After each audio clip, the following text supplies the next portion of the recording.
nota baja en la aprobación del gobierno de Michelle Bachelet marcó el último mes de este 2014. Pero ¿cómo se ve el panorama para el próximo año? ¿Cuáles son las proyecciones y también cuál es el análisis respecto a lo que ha sucedido en este año que ya se está terminando? Vamos a conversar de todo eso. Nos acompaña en CNN Chile Marta Lagos, directora ejecutiva de Latino Barómetro. Muchas gracias por estar junto a nosotros, Marta.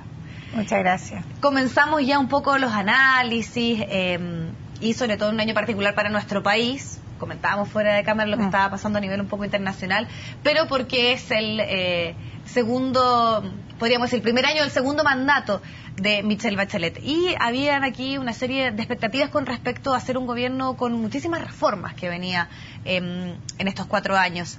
¿Cuál es tu evaluación un poco de este primer año desde el punto de vista más político en nuestro país? Lo que ha pasado, las discusiones, el tema de las reformas. ¿Cuál es tu evaluación? Bueno, yo creo que lo primero que habría que decir es de que efectivamente este es un año en que sobre todo los empresarios y los organismos que reúnen a los empresarios nos han señalado que las reformas que se están llevando a cabo son reformas que impactan. Yo creo que la señal de impacto viene de parte de ellos, porque el rechazo que ha habido de ese sector es tremendamente fuerte, mucho más fuerte que del sector político.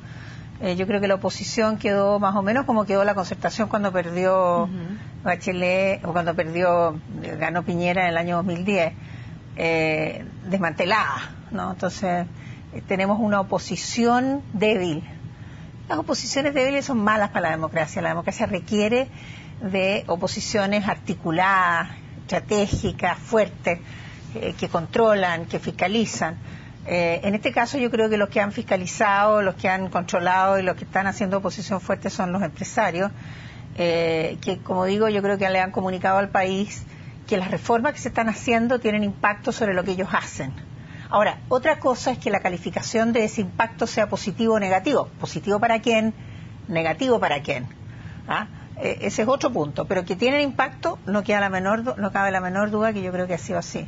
A tu parecer, entonces, la real oposición en este momento, más que la alianza y que la centro derecha, es el empresariado. Yo creo que sí, yo creo que la bandera de la oposición la ha llevado, sin duda lo han llevado los empresarios. ¿Y cómo evalúas tú la oposición que han hecho respecto a temas? Sabemos principalmente lo que sucedió con la reforma tributaria, ahora también están bastante atentos con lo que pueda suceder con la reforma laboral, hay anuncios en esa materia, y también sabemos que ellos son bastante reticentes y ya hemos escuchado varios de ellos que dicen, bueno, esto solamente va a beneficiar a los sindicatos y no a los trabajadores. ¿Es una oposición que está defendiendo lo que ellos consideran relativamente justo o es algo esperable o más bien se está cayendo en ciertas políticas del terror, a tu parecer? Mira, yo estoy de acuerdo con una periodista que vino del Wall Street Journal, una persona, digamos, bastante de derecha en Estados Unidos, que dijo una frase que me pareció muy atingente. Dijo, mira, los empresarios en Chile no están defendiendo el bien común, están defendiendo su bolsillo. Entonces, yo creo que hay una apariencia de defender el bien común que no es tal en los organismos empresariales y que efectivamente, yo creo, como dije, las reformas tienen impacto. Entonces, me parece que aquí lo que se ha perdido en general es la creencia de que no se defiende el bien común.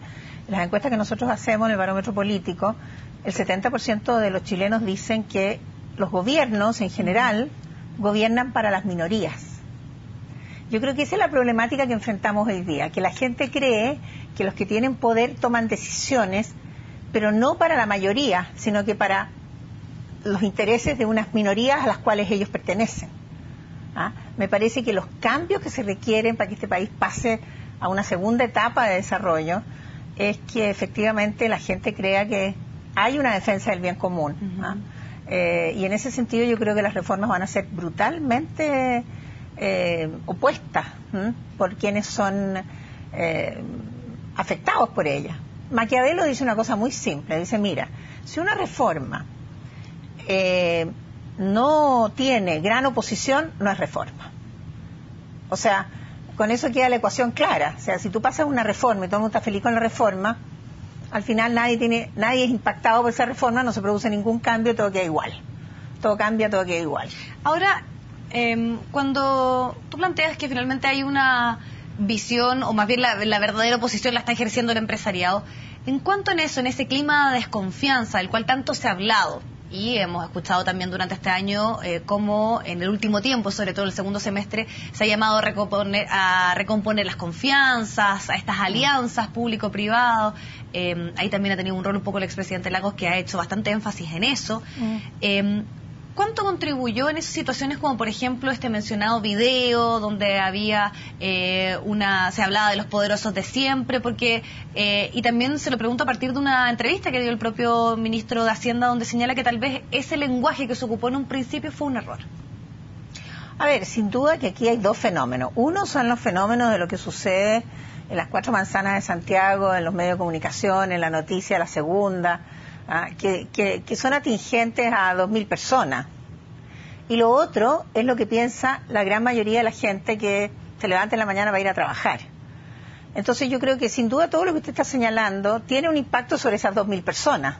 El problema es que ese impacto sobre esas 2.000 personas y la discusión que tienen esas 2.000 personas es lo que la gente está rechazando. O sea, la política que esa gente rechaza es esa política la discusión que no se entiende, de los tecnicismos, de las cuestiones, de las direcciones personales de las cosas, de los roles. Nosotros hemos hecho encuestas y hemos preguntado cómo se llaman los ministros, cómo se llaman los presidentes de los partidos. Nadie sabe cómo se llaman los presidentes de los partidos. Usted pregunte quién es el señor Ignacio Gócaro o el señor el presidente de la UDI. ¿Cómo se llama el presidente de la UDI? Le van a decir qué es lo que es la UDI. Claro.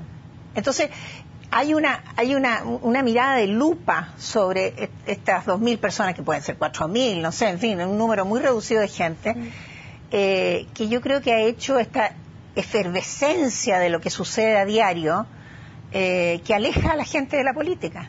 Porque a la gente lo que le interesa al final de cuentas es, mire, yo quiero mandar a mi hijo al colegio, quiero que mi hijo entre a la universidad.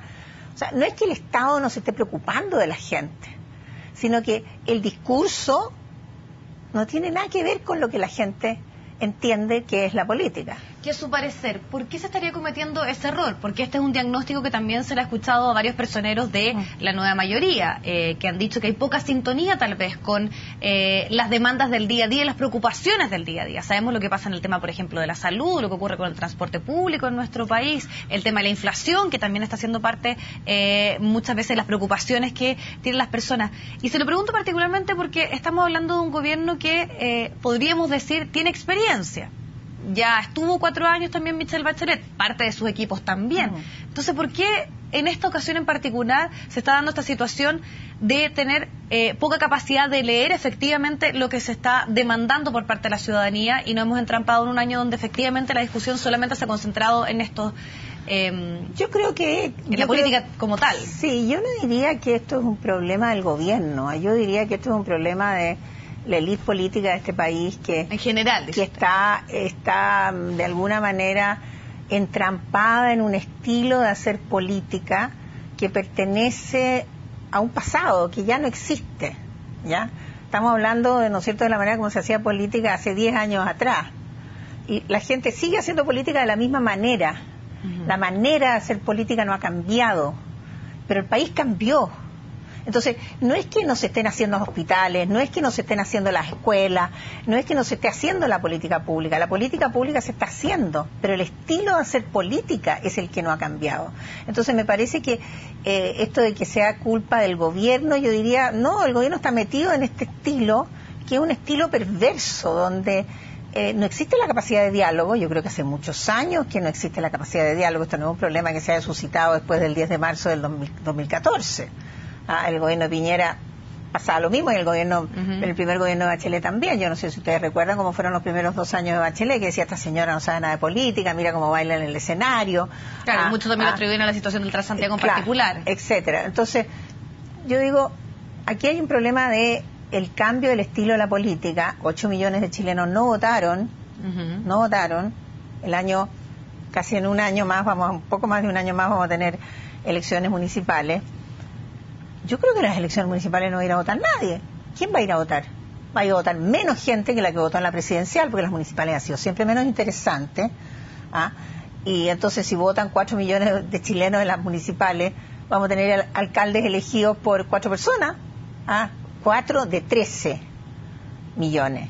Entonces me parece que la problemática de la política hoy día no es si el gobierno está desempeñándose bien, que por supuesto siempre es relevante para el gobierno, pero no es tan relevante para el país como que el sistema de partidos hoy día está en un momento de crisis de confianza de la gente. ¿Y cómo se revierte eso? Porque sabemos que esto es transversal, que afecta a gran parte de la clase política, porque otra de las cosas que se debatió muchísimo en estos últimos días era por qué finalmente si hay tan baja aprobación el gobierno no logra capitalizar esto a la centroderecha, que tampoco ha tenido un año, sabemos lo que ha sucedido con el escándalo del caso Penta, y finalmente vemos a una población que no se identifica con, no quiere participar de frentón en la política como tal, entendida en las elecciones. Los riesgos que se corren aquí, ¿cuáles son?